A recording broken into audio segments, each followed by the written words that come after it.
Hi, everybody. I'm Kirsten with Chestnut Hill Center on the Hill Diabetes and Nutrition class. I'm here with Mary Angela again this week. So glad that she can host this great video. Today, I'm wearing black again because we're going to talk about complications. We've talked about complications before, but I don't know, every class is different, and this one is just a brief one.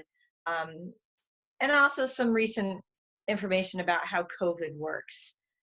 This COVID disease, it looks like, I was just on the phone with other dietitians and nurses that I used to work with way back when. We're all catching up, and they saw the same research I did, and it looks like this disease is working by small blood clots.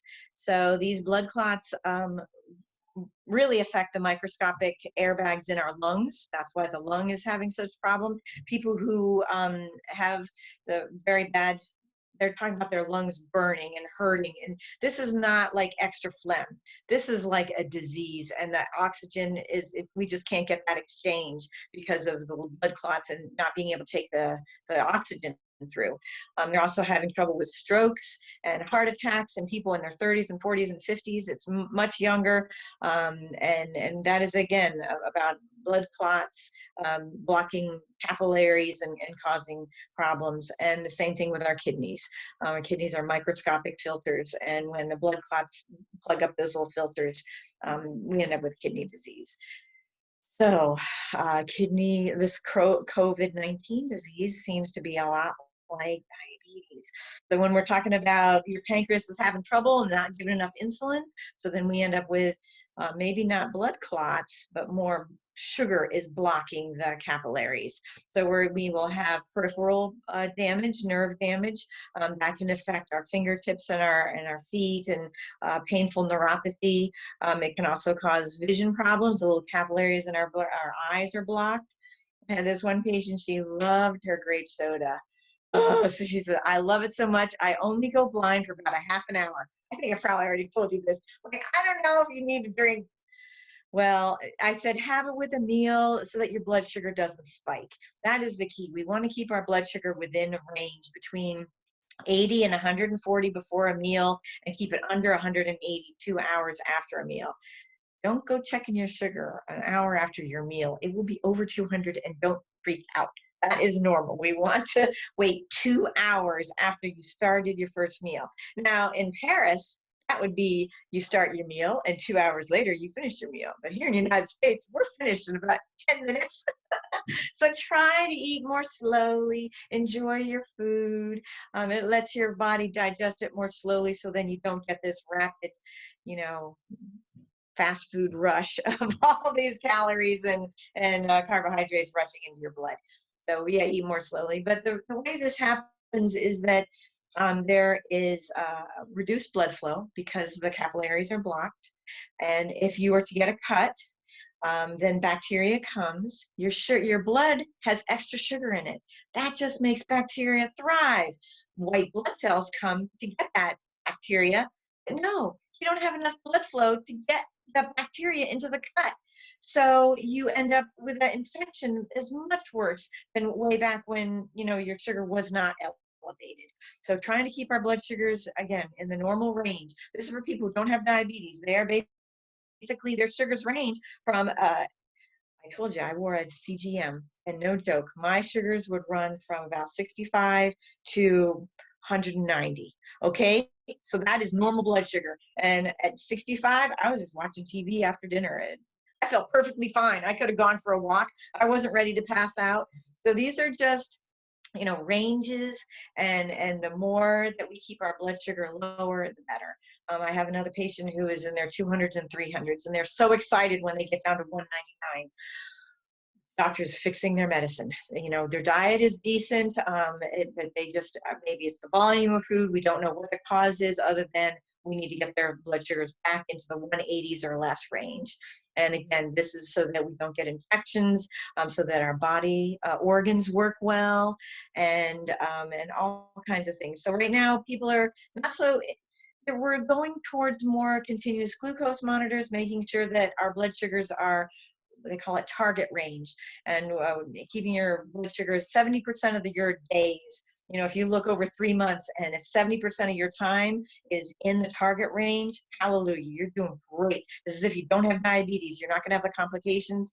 But if you're more than set, like only 63%, or, you know, you're not in range for very often, or you have a lot of lows and a lot of real highs, so that it balances that you're in that zone often. We want to avoid that too. We just want to eat regular meals in the morning, in the mid-afternoon, you know, the evening. You can call it breakfast, lunch, and dinner, or you can't. Doesn't matter what you do, but you want to have a regular income of food when it's daylight and you're moving around. If you have a night job, then you need to have that food when you're moving around at night. I had somebody who was stopping eating at 7 p.m. and they worked from 9 to 6. And then they went to bed. I'm like, no, you need to eat between 9 and 6. That's your day. So the same thing. So we want to have regular income of fuel. You can think of it as fuel, the protein and the carbs and the fat and the fiber.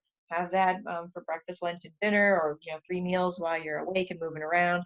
The less you eat for dinner, the better. Some new studies came out. Our digestion works better when we're awake and moving around in the daytime. Your stomach is ready to go for something to eat in the morning after waking up. Doesn't matter if you wake up at 11 or if you wake up at 4:30. You know, at that time when you get out of bed, your body is ready for food.